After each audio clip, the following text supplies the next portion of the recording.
এইবার আমি বলবো তোমাদের 3 নম্বর যে এটা ছিল periodicity section.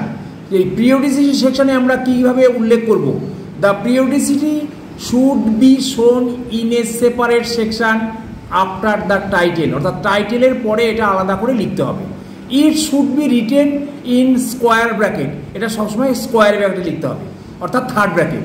In this section the statement of periodicity is recorded in the following way.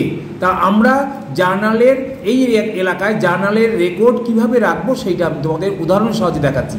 Third bracket প্রথমে দিলাম 1V মানে 1 ভলিউম পার ইয়ার, এখানে দুটো পার্ট, ফার্স্ট পার্টে 1 ভলিউম পার ইয়ার দিয়ে ডট দিয়ে সেকেন্ড পার্টে ভলিউম কত থেকে শুরু হয়েছে ভলিউম 1, তার ভলিউম 1 দিয়ে এটা হাইফেন দিয়ে সেমিকলন দিয়েছি। এই ভলিউম 1-এর ইয়ার অফ পাবলিকেশন 1965 সেটা উল্লেখ করেছি, তারপরে হাইফেন দিয়ে ছেড়ে দিয়েছি, কবে ক্লোজিং জানি না, থার্ড ব্র্যাকেট শেষ। এটা হচ্ছে ওপেন জার্নালের ক্ষেত্রে।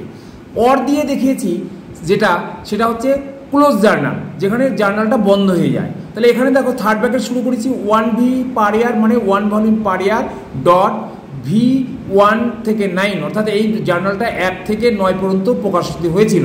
তাহলে V1 থেকে 9 দিলাম, সেমিকলন চিহ্ন দিয়ে সালটা আমি উদাহরণ হিসাবে ধরেছি 1970 সালে প্রথম ভলিউম হয়েছিল, আর 9th ভলিউম হয়েছিল 1978 সালে।